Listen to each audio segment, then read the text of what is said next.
Charang! Malamig ang panahon at medyo umuulan-ulan, ang sarap kumain. Baba na tayo ngayon ng itlog na maalat. Chapsoy na luto ko ng binili sa Mekene restaurant. Embutido na isa sa aking mga paborito. Saging na halos meron tayo sa araw-araw. Isang mangga na ngayon lang natin matitikman dahil galing ito sa Brazil. Gagawin natin siyang ensalada with the kamatis at sibuyas. At ang Wagyu beef in the form of a corned beef can. Wagyu premium beef na talaga namang mahal. So pati itong Carne Norte version nila is also mahal. Pero excited ako na matikman siya. Dahil feel ko, masarap siya.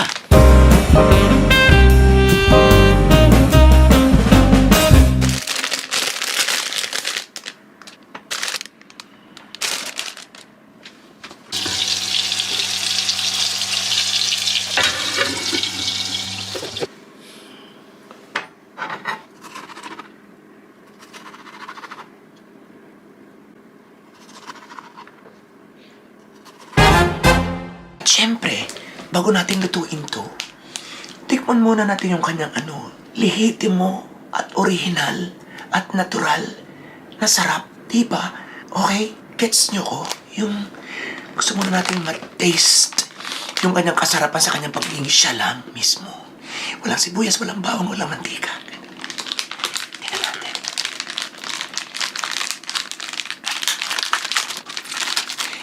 Itong napili ko is seto. 4 sengyan lang. Ibig sabihin, more or less 500 in pesos. Eto. Ayan, ang liit, diba? Ayan. 80 grams lang siya. Kung bibilin mo ang isang piraso, ito ay nasa 280 to 350 yen. At sa ibang mga stores, umabot pa siya ng hanggang 400 plus. Ibig sabihin, sa pangkalahatan o sa average pricing, halos siya, 200 in pesos. Diba? May presyo, diba? Pero yun nga, ibang klaseng beef ito at ayon sa aking research, legit, yun mismong premium Wagyu beef ang laman nito. Which is the priciest beef in the world. Lalo pa pag napapapunta siya sa mga hotel-hotel, sa mga first class restaurants, diba? May mga Michelin star na restaurant. Pataas siyempre ng pataas ang presyo. Tingnan natin. Ayan siya. Okay.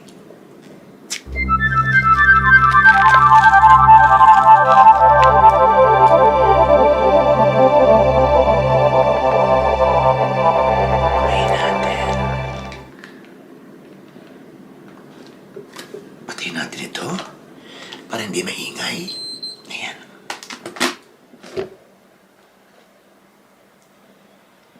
Ganon talaga siya, Pag binibili talaga siya, pabaliktad. Ayan, papaganyan talaga. Okay. Tikman na natin. Matigas. Ay, nagkatamtaman ng maligat.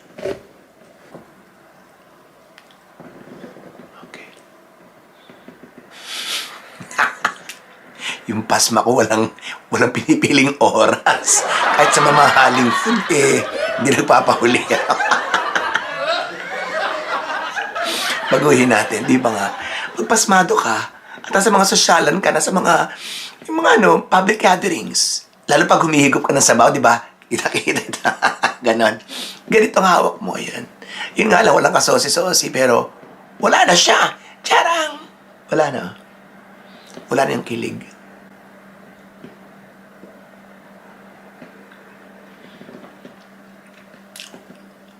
Close your eyes tayo. Para mas lubos natin maramdaman ang kanyang sarap. Kung talagang masarap.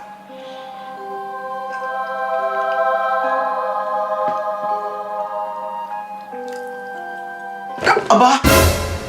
Ang sarap nga eh. Oh. Sarap.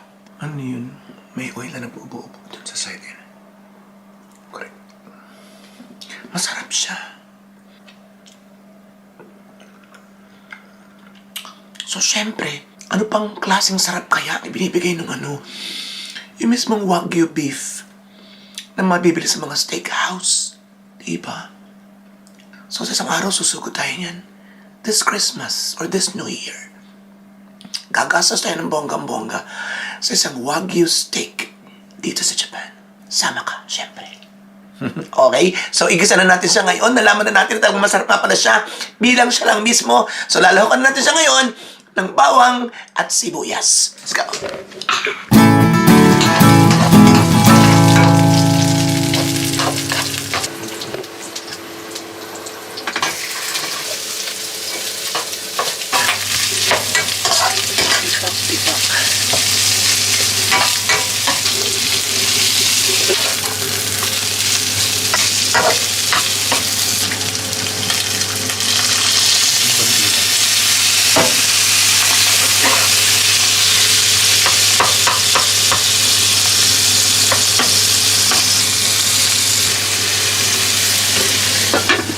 Kainin ko muna to.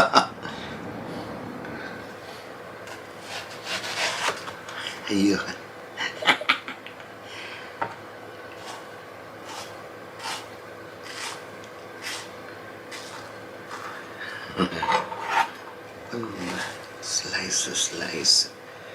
Slice.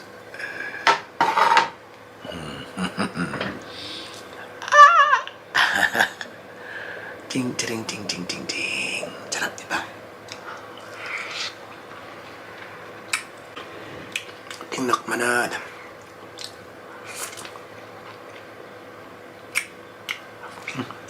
Ang sarap. Tama-tama lang yung asim niya.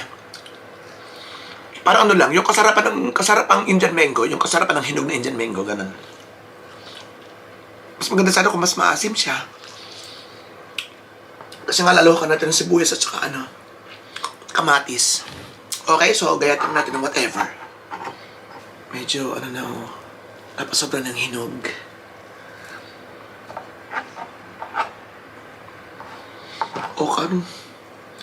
Okay, so kahit anong gayat na lang. Hindi na siya magayat talaga nung gusto natin gayat kasi nga hinog na hinog na. Super na siya. Super lamutak. Tinatamad akong gayatin. Yung isa na lang.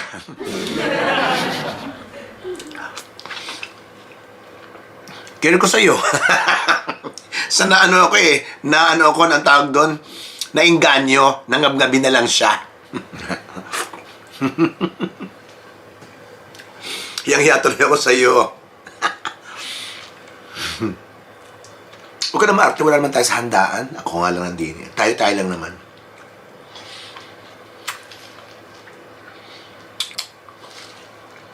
Huwag ka na muna magmaganda. Go out of your comfort zone. At samahan mo akong gumagmag.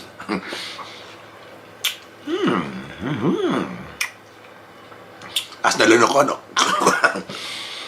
Ay, nako.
kumain. Gutom na ako.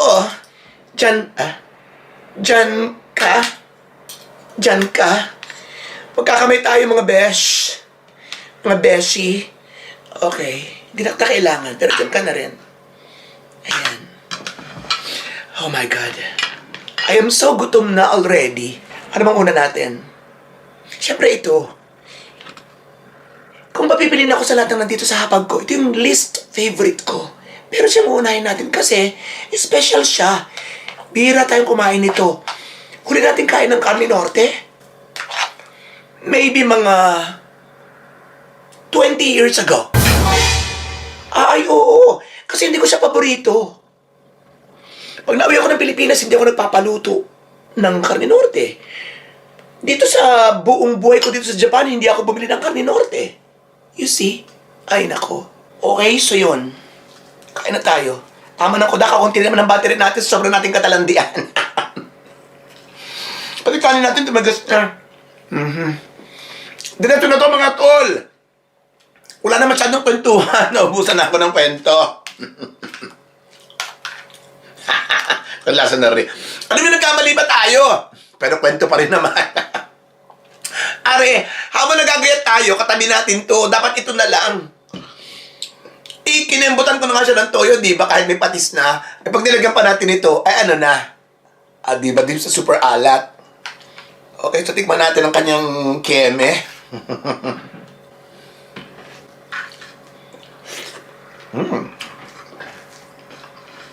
Pwede.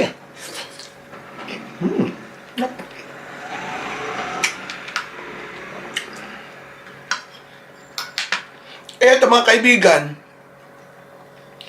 ketchup and sukang pinakurat. O, diba? Kasi pag ano ako, diba sabi ko sa inyo, hindi ko na nahalo. Pag ilong na rin sa ako, ketchup na may suka, so testingin natin sa ano. Testingin natin ang imot dito sa kanya. Pwede. Ngayon lang ako kakain ng hindi luto. Na itlog na pula. Sa loob ng napakahabang panahon. Kasi sa amin, ito talaga is ginigisa. Bongga, di ba?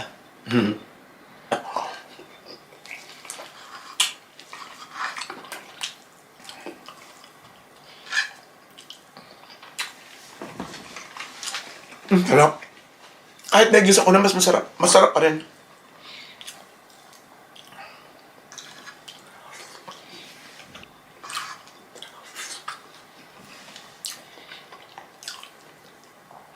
At saka masarap talagang ginisa. Promise.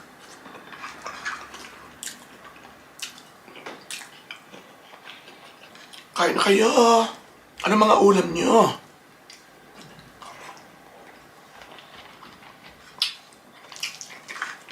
Masarap din naman yan.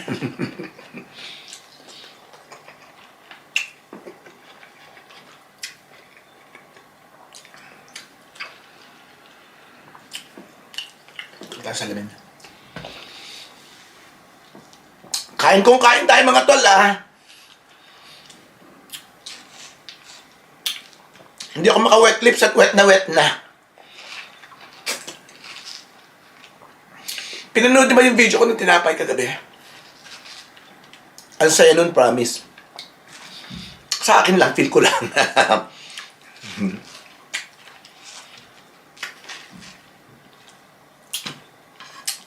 Chalap. Amosin na naman tayo.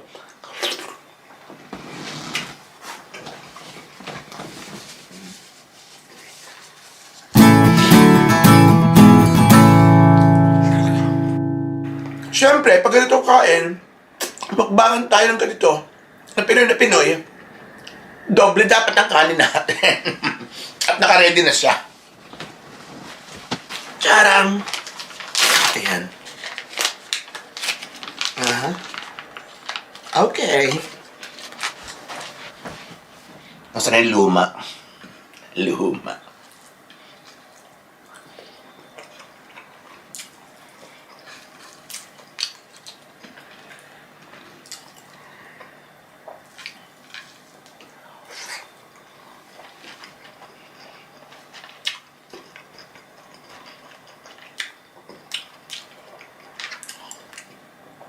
One more.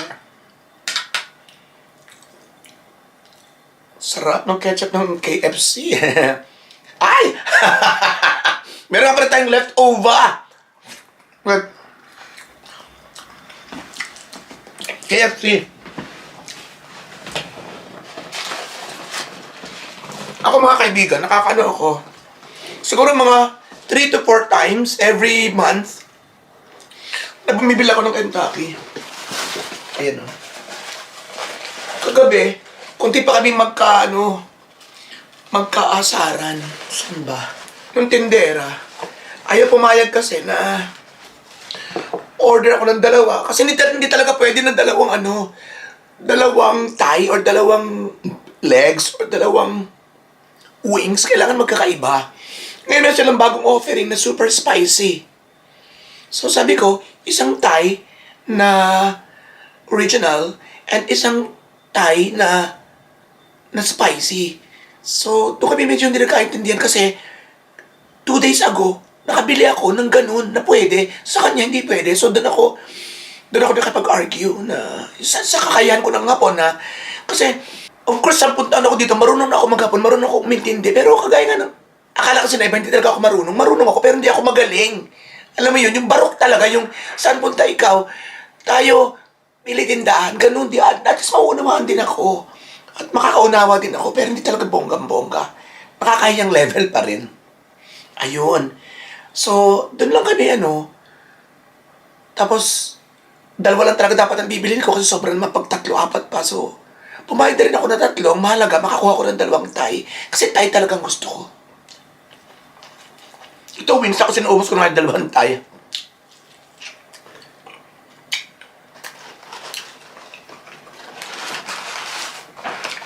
Yung super tirang thigh.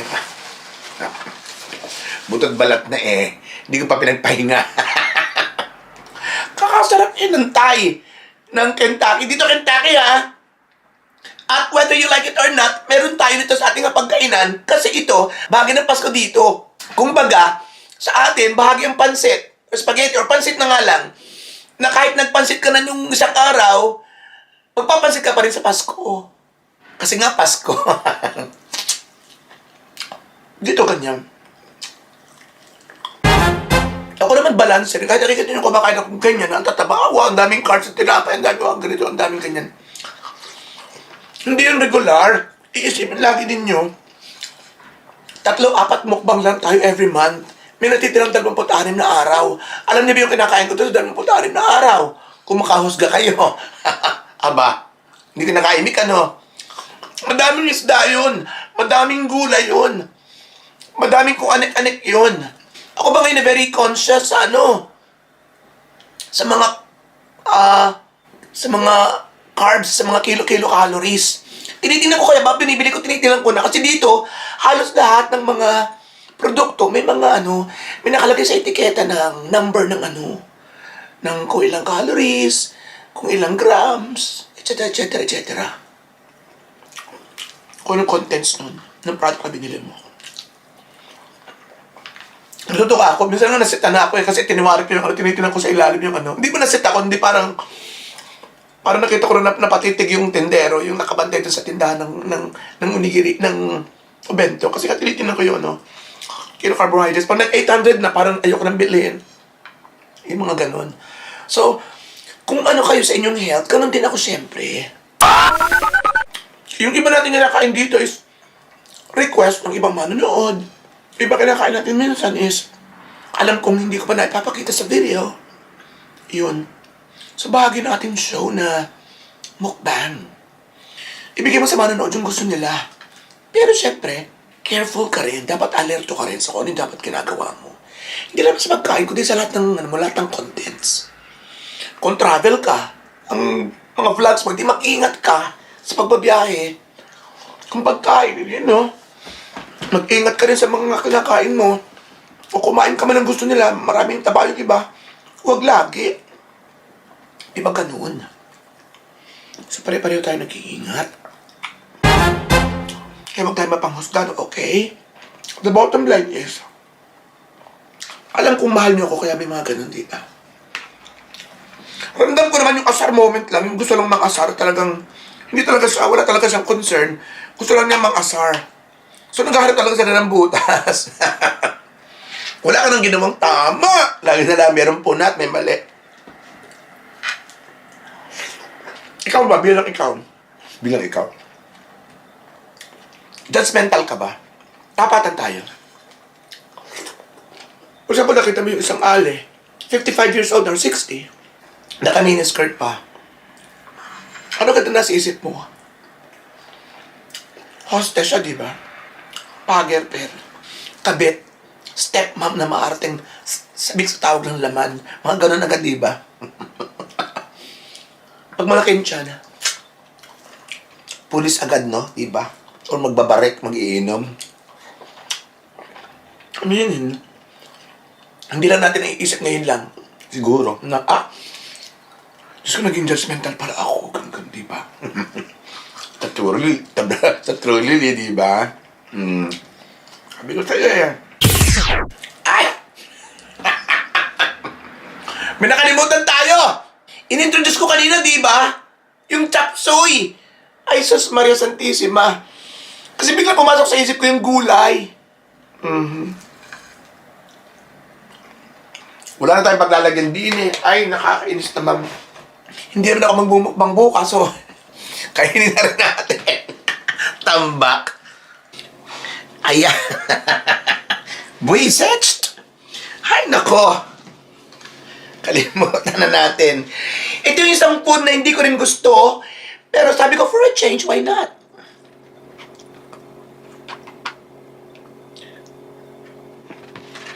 Pag umu-order ako sa... Nagugas ulit ako ng kamay, oy.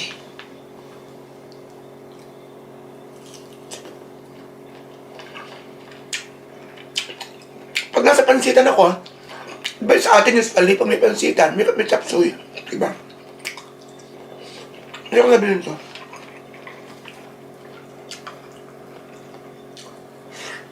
Pero try lang tayo ng try. Kagaya ng sayote. Hindi pa ako nakapagluto ng sayote. Hindi ko alam kung nakakain ako ng sayote. Hindi ko nga alam kung ano yung sayote. Maybe 1 or 2 years ago.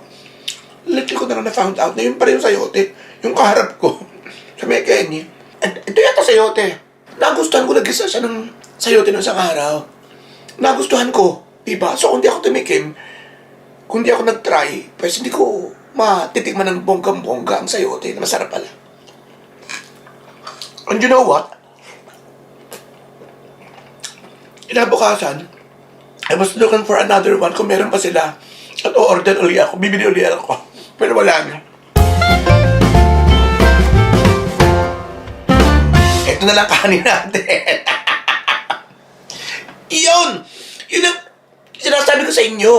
Wala na tayong rice, so wala na tayong bulos-bulos, wala na tayong extra rice. Kung magluluto ako, magsasayang ako, imagine niyo kung gano'n kalaki ngayon. So that's one advantage kung bakit yun ang binibili natin. Minsan nga kung 180 grams lang yung binili ko, ayoko na mag-init pa. Minsan tinatamad na ako magsaksak pa ulit nung microwave oven. Tinatamad akong mag-init pang muli ng another one. And, yun. So yung katamaran ko minsan, at yung 180 grams lang na kanin, yun, ang medyo nagpapadiretso sa atin para magmukha pa rin slim hanggang ngayon. At sexy. Diba? Ay worry, hindi kayo nakaimik. Ano? Final verdict. Masarap ba siya? Masarap siya sa aking panlasa. Pero hindi ko masasabi kung masarap siya bilang karne norte. Kasi, dekada na, simula nang kumain ako ng huling beses ako kumain ng karne norte. So, kumbaga, hindi ko na sabi compare sa lasa ng iba. This one, masarap siya, pero kung mas masarap siya kung yung mangga sa atin, na tapos medyo maniba lang, yun. Eto, doon pa rin ako sa ginsa. I think that is purely Ilagan family's own recipe. Yung ginisang itlog na maalat. At magluluto ulit tayo sa isang araw. This one, okay, masarap ang lasa, pero still I don't like it. I won't order it. Lalo pa kung mag-isa lang ako. This one, bonggang-bongga. Mi favorito. And ang ating saging. Makakalimutan. Lagi ako may saging.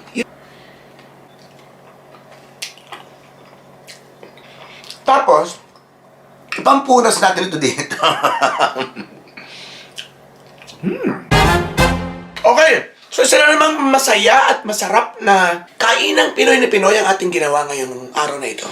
And maraming salamat sa inyong lahat. Malapit na tayo mag-100,000 sa YouTube. 94K na! So maraming salamat sa inyong lahat. This is your friend Robato saying arigatou gozaimasu at mabuhay ang lahat ng Pinoy sa anong sulok ng world. Robatology pa more and more and more. Thank you po sa inyong lahat. Kain pa more.